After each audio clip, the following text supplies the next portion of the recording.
This is IBM Museum.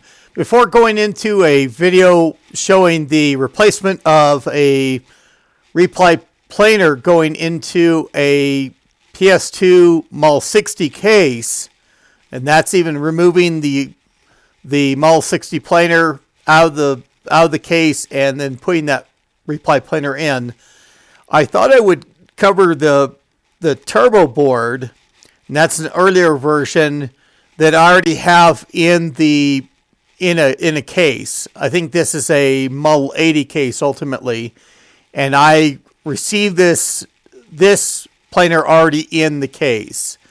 It has the label on the front of it, and even pen writing in the manual that I have for it, showing the person, whoever worked with that, to put that in, install that in the unit.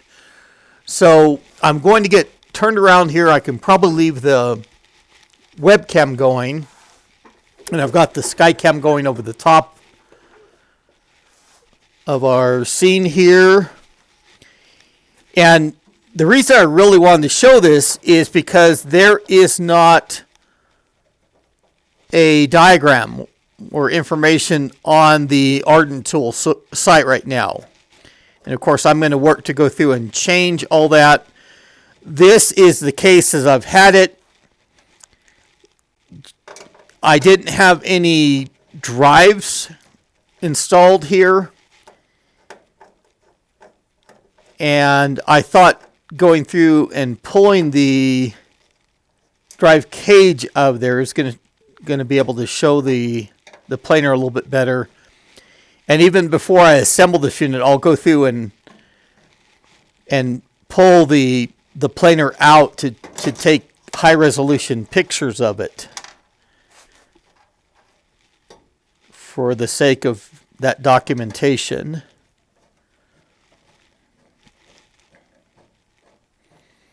And for these drive cages that are in the Mul 60, 65SX, and Mul 80 case, you just take out the 4 screws at the front of the cage and then pull it off the pin. And you want to be careful because these items that are below the drive cage, even the Pentium overdrive processor that I have in the socket, the top of this is above where that drive cage, the bottom of that is. And if you didn't have these adapters in there, I even have one of these separate. Probably set up to the side. I've got one of these separate for going through when I work with the other unit. A little dusty, but this at least goes through and brings the drive above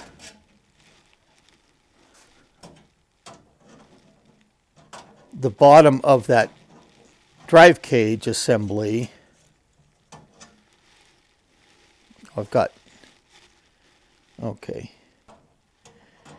And I've been finding pieces of this, of the case foam that I just absolutely dislike. Well, I can't get that in there, but it's good to have, rather than the full-size drive, to have that, and you can even have the smaller 3.5-inch hard drives, 2 of them mounted, and still have airflow and over them. And even in some rare cases on that drive cage, out of the front bezel, you could have a CD-ROM or other such fancy features of the time. Now, in addition to the Pentium overdrive processor, and that's listing as a socket 2, I know the manual goes through and states that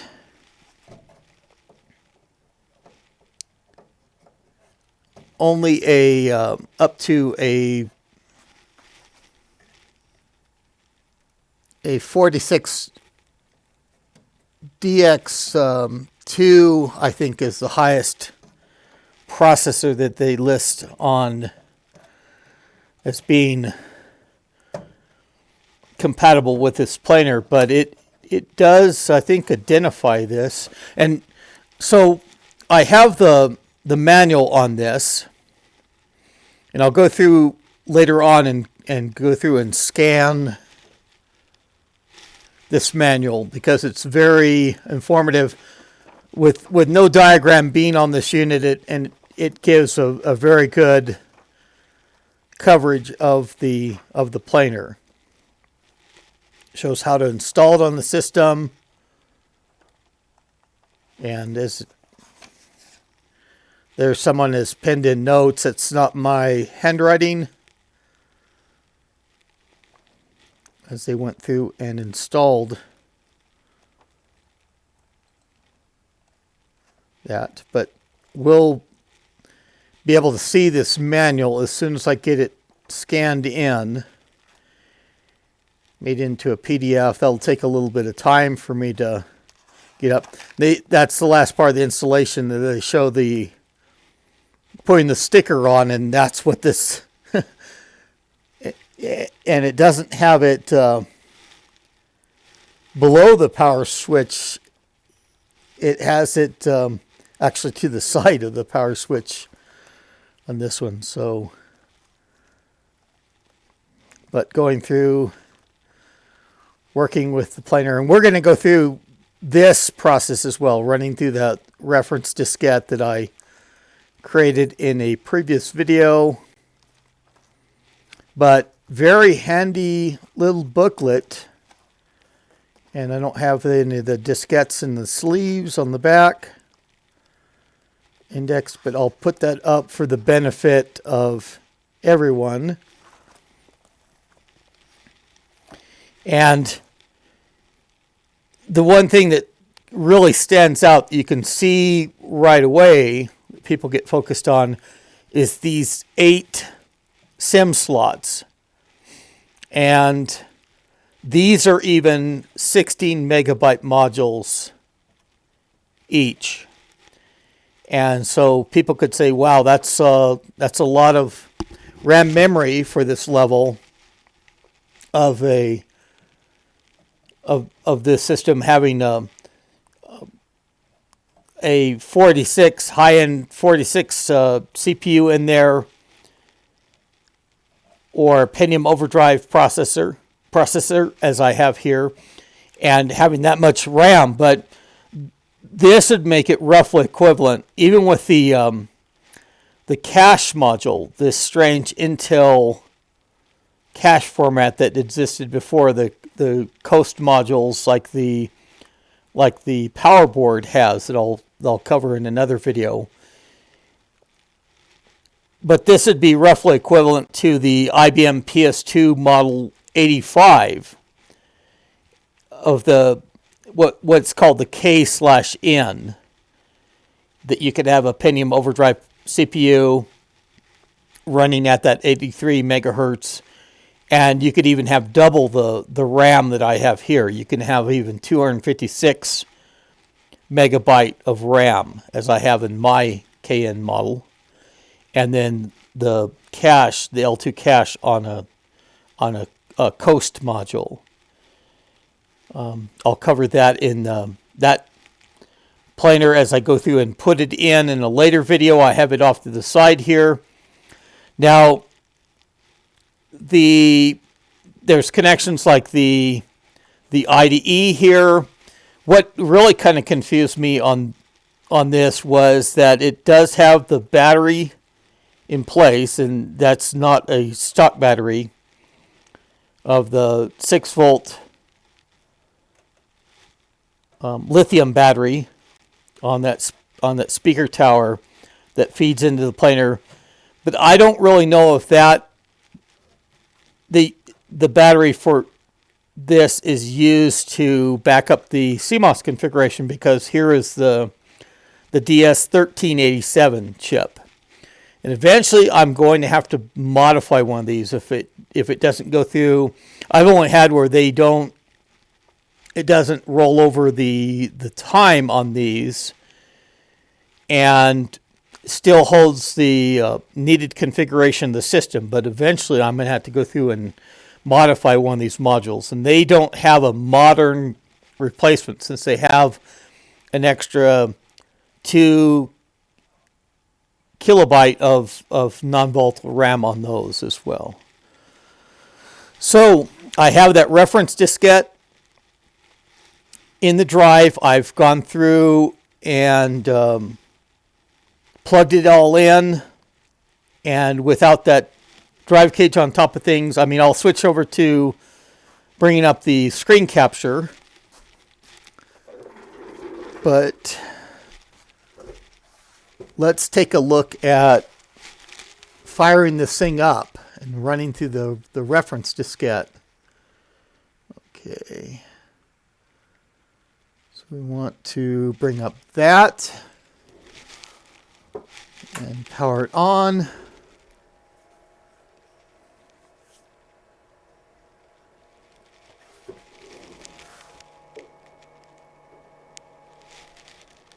Boy, that power supply makes some noise.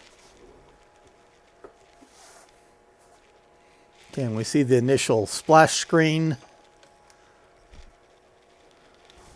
It goes through and quickly counts that memory. And it's funny that it counts that leading digit in hexadecimal. And ultimately that's 128 megabyte of RAM in 8 SIM slots. And I had the reference diskette in the drive, and it actually looks like this diskette drive works too, so that's a good thing. Okay, wow. Nice little screen. I guess I probably need to get my keyboard over here. I've got a mouse connected as well. Okay. And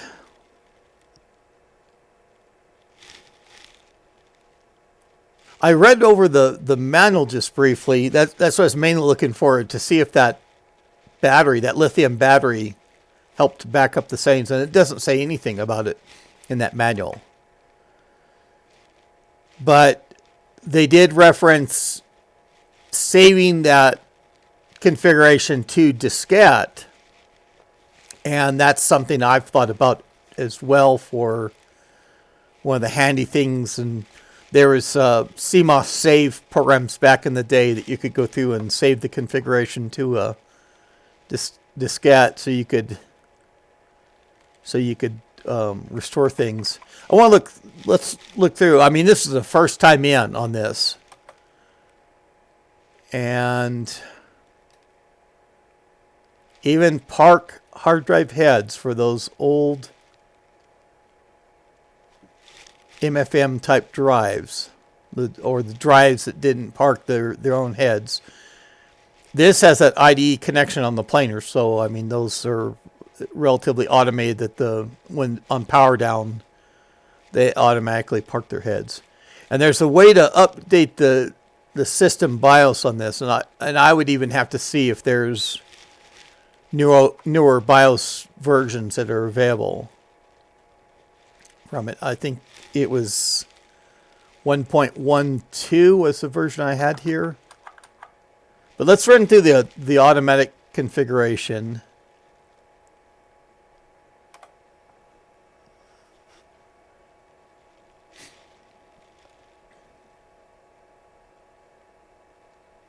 And it identified that Pentium overdrive processor as the P24T. Okay, automatic configuration's complete. Oh, get whole bunches of screens here. So that's interesting in itself because I've had the system stored away. I've not fired it up recently. I don't know how many years it's set. The clock is, it's got all the correct date. The clock is just slightly fast by even just 42 minutes. Just turned 8 o'clock here. Okay, base memory, expanded memory, or extended memory, excuse me. Okay. And I don't know, I didn't see whether it highlighted down there for that F10. That if you change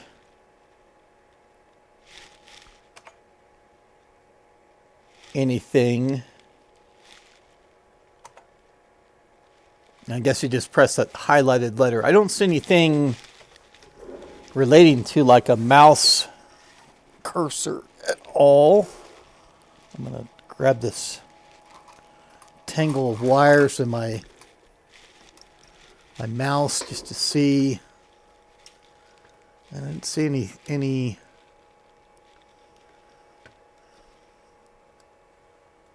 yeah, I don't see any pointer on the screen. And I guess tab goes through. Let's look at the other. Okay, there's our microchannel configuration. All empty slots. And we always have that menu at the bottom, those function keys that we can go through. Oh, what does it say? F4. That's kind of cut off in this screen. Mouse. Okay.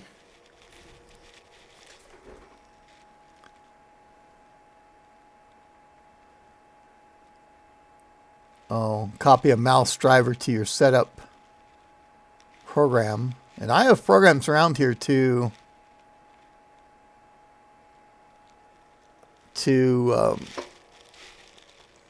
I could put a mouse driver on there.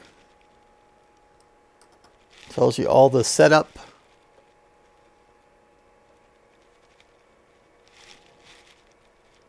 Okay.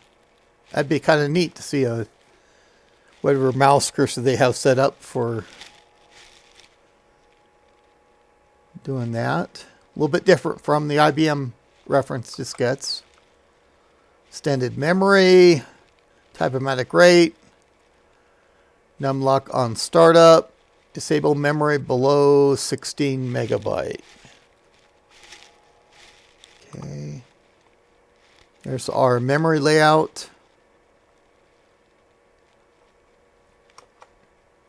Okay, and then back to our main setup. So you can run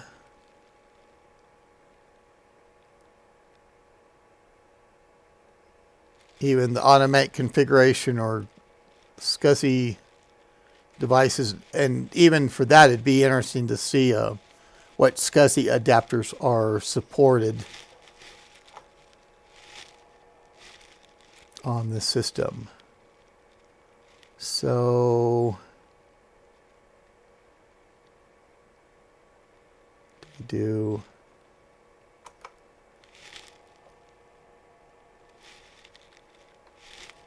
I'm trying to do escape for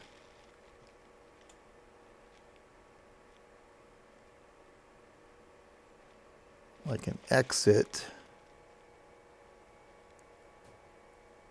and I don't see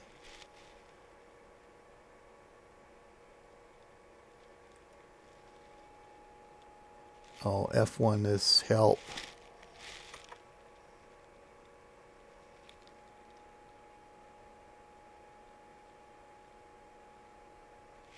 Okay. Escape exits the little dialog windows that come up. I think every time something is changed, it even highlights that F10. Let's look at, okay, let's get the devices.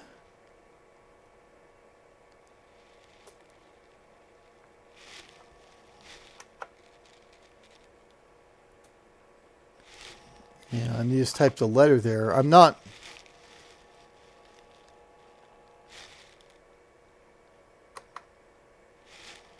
sure how to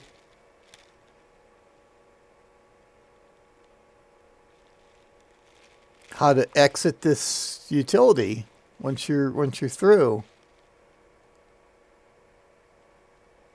Now, suppose you could do a Control-Delete, and that may be that stuff that's off the side of the screen at the bottom there. We see the F1 for help and F4 for mouse, but I don't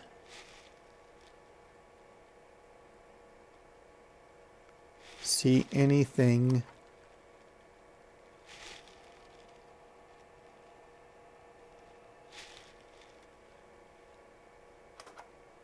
Okay, F9.